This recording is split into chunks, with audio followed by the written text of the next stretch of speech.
Hi, Daryl. Thanks for taking time to have a conversation today.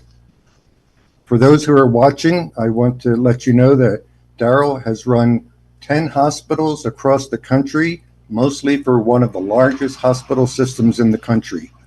Upon realizing that no one was holding him accountable as the hospital administrator to work for the customer, he decided to leave the treatment side of healthcare to help business leaders balance the scales by using their purchasing power to get healthcare to work for them instead of against them.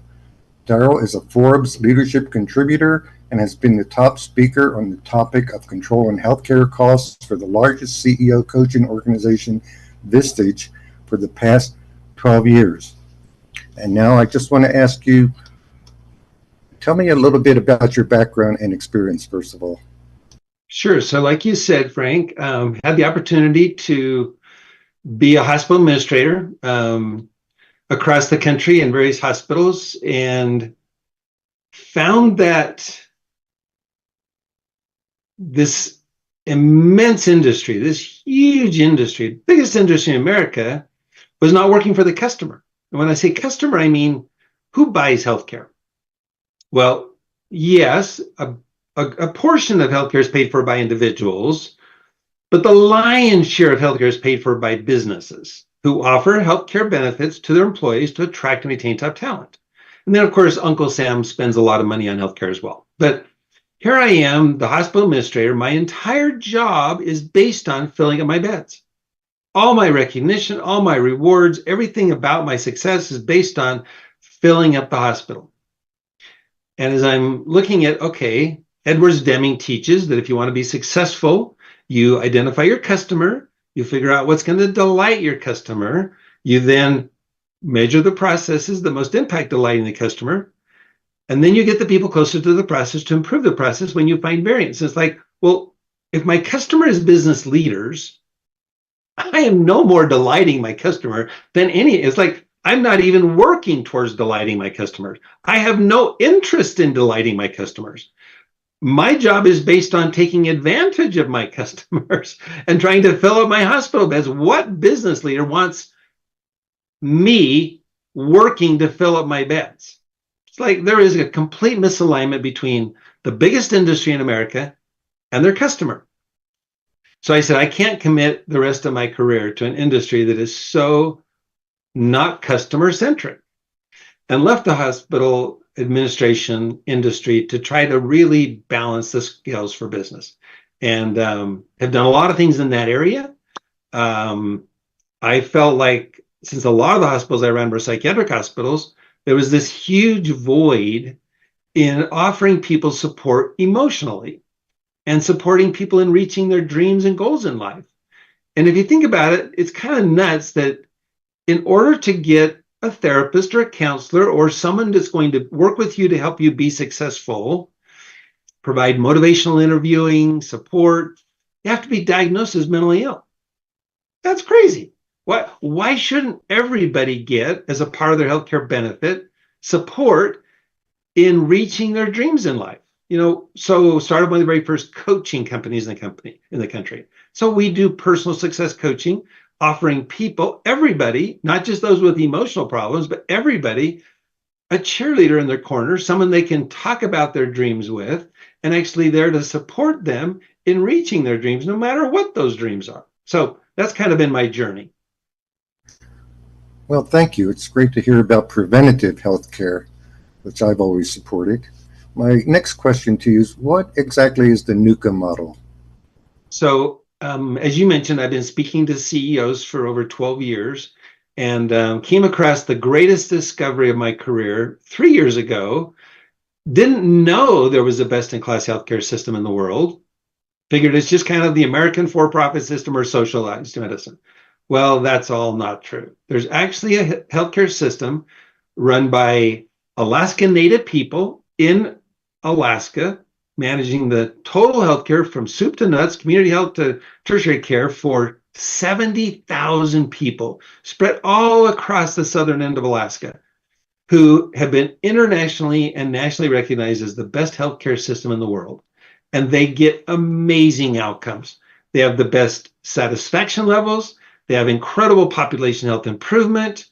They are best recognized. And the most amazing thing is that they do the best healthcare at half the price of what we spend in this country to provide healthcare. And I'm like, okay, what business leader wouldn't want to know that they're spending really bad money on a really bad product, and that there actually is something better to invest in that's much better to attract and maintain top talent? So I have been very much trying to promote to the business leaders of America that there is a better model. The Alaskan Native people who built this best-in-class healthcare system call their model an aspirational healthcare model. And what we do is we help companies implement an aspirational healthcare benefit for their employees. And people go, well, I can't change. I can't disrupt my current employees with any kind of a change. And what people need to know is this isn't about change. This is about adding value. So you can offer your employees the exact same thing they currently have, but offer them much better, much more, and they get to choose whether they want to take advantage of a better healthcare system at a better price with more support and that's more personal and relationship based, or whether they want to stay in the current. It's like their choice. You don't have to choose for them. Thank you. And my third and last question is, tell me a little bit about the practical application of this process for those who are listening. What is the process for them getting involved with you or getting more information? And tell me, this is a multiple question, but tell me a little bit more about the outcomes and benefits with your clients. Thank you. So, everybody who's in a leadership role in a company who's kind of saying, yes, we're going to offer benefits, to them, it's just a purchase. I know I need to have healthcare. I can't attract and retain top talent unless we have one. So they hand over this purchase to HR and say, go purchase healthcare.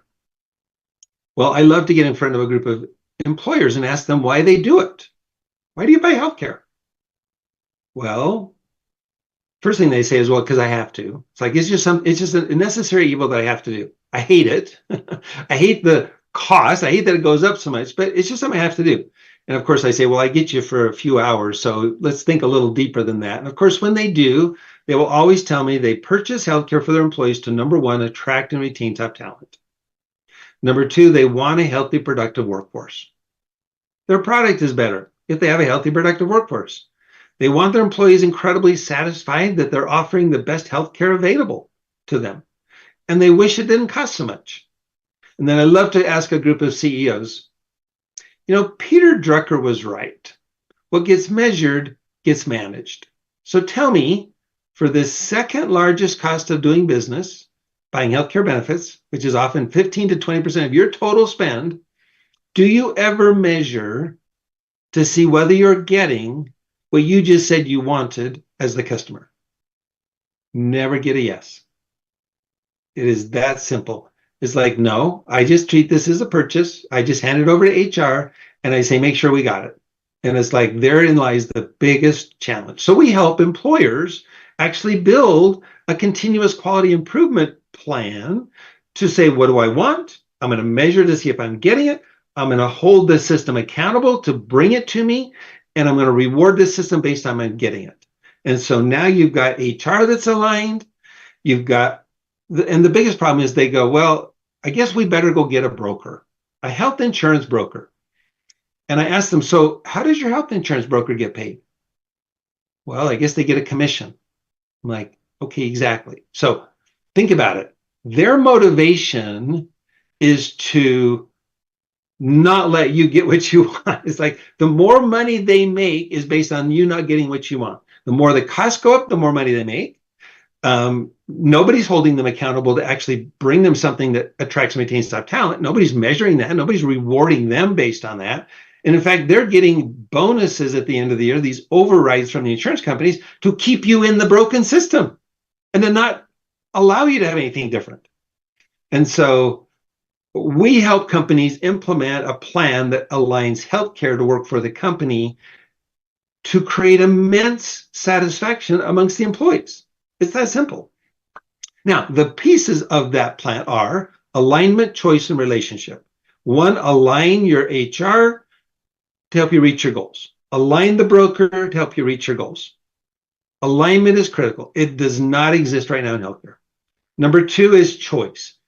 Give your employees a choice to stay with what they're currently with, so they don't feel like you're forcing some change on them, because you want to create incredible satisfaction, but give them choices that are outside the box, that are incredibly valuable. And I will tell you that right now, going across this country are a whole new form of offerings of healthcare that are like the NUCA system in Alaska, where employees actually have a relationship. Sorry about that. Actually have a relationship with healthcare. They're partnering with the people to help them reach their dreams, goals, and aspirations. And the rewards of the healthcare system are to keep people healthy, not make money based on people falling off a cliff. We could go into more detail if you're interested, but employers can easily now implement, in addition to what they already have as a choice, a much better healthcare model that's aspirational in nature, where healthcare aligns with them to reach their goals. And I'll just tell you a little bit about it. If you want to save a ton of money in healthcare, you do three things. One, you change the front door. My goodness, unless we understand that the way the front door currently works and it just feeds the dragon, we'll just keep offering the current front door, but you offer people a new front door. What do I mean by that? Primary care is the front door to healthcare, but it gets paid on a fee-for-service basis. And because most primary care providers are owned by the hospital systems, and they hate being a pawn of the administrator, which means they have to get so many visits every day, and the more they get through, the more money the system makes, and so they're having to be held accountable to these relative value units. It's like, it's nuts, it's crazy. So many physicians now are starting to break away from these hospital systems and saying, no, pay me on a subscription model. Just give me so much money every month for every member that's a part of my practice, and I will work to keep these people healthy. I will work, I'm not going to bill insurance. I'm just going to take the money and work towards creating health. And now I'm aligned to be available to my members, my patients, where they can call me 24/7. I can do a lot of things over the phone. I'm not held to make sure they have to come in to see me. There's just so much better healthcare when the plan you offer your employees includes a subscription model or direct primary care or advanced primary care model of the front door. That's a much better relationship for the member. In fact, I've never found anybody that's involved in this that doesn't go, oh, it's so much better. It's just that right now, what employers are buying for their employees is this system that just feeds you through the process. Like, the faster, the more you go, the more money the system makes. So number one, you got to do that. The second thing you got to do is there is incredible price elasticity in healthcare. I was at a town in Texas a few months ago where I did some research to find that an ACL repair on my knee, which is a very common surgery, I could go to a 3-star hospital and spend $72,000 on that ACL repair. Or I could go to another hospital that had 5 stars, much better outcomes, and only spend 10% of that, $7,000. So you'd say, well, how in the world can a healthcare system have so much price elasticity where the better product is a tenth of the cost? It's because there is no navigation. There is no direction. People just simply go, if I'm owned by the hospital system and I'm a primary care provider, I'm going to send you to the specialist that's also owned by the system.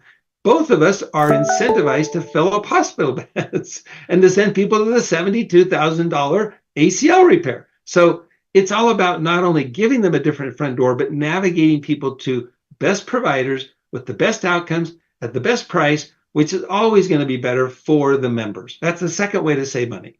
The third way to save money is, for goodness sakes, almost 90% of everything we spend in healthcare can be traced back to people's behavior. And the way you help people change behavior and change lifestyle isn't to tell them what to do. It's to engage them in a relationship with a coach who's going to be their partner on their journey, supporting them in reaching their dreams, goals, and aspirations, which has been proven by the best healthcare system in the world. You simply give them someone who can help them be successful in their life, at every aspect of their life. So change behavior, navigate people to the right best providers at the best price, and 3, change the front door. The 3 things you can do to save literally 50% or more on the total healthcare spend. But you don't get that by just buying health insurance for your employees. So that's what we do to help employers implement alignment, choice. The final one is relationship. I've already explained it. When you have a relationship with primary care, when you have a relationship with a coach, when you have a relationship with healthcare, who's designed to help you be successful in life, the whole system's better. And we show employers how to implement those 3 principles: alignment, choice, and relationship. Well, thank you, Daryl. This has been a joy. Wow, what an innovative concept. And me being an efficiency nut, it makes me really pleased to know, one, there's a holistic approach to healthcare for dealing with the individual as an individual. And 2, the bottom line. You know, sometimes we're so stuck in pre-established systems, they become institutionalized. And I would think some, I'm taking a chance here, but I'm guessing that some HR people feel like, oh, I just have to do this, period, and get it off my desk. Yep. Everybody thinks that the way you buy healthcare is you sign a broker letter of record. They don't even realize you can sign a fee-based contract with your consultant where the consultant gets paid by you and their incentives are based on you reaching your goals. It's like, you can do that? It's like, it's your money. And yes, you can. And you should be insisting on it. And if you can't find consultants that are willing to do that, look me up. I'll give you those that can and will. Yes, very good. Once again, thank you. I appreciate your time today. And if anyone has any questions, there will be information in the text below. Thank you. Awesome. Thanks, Frank.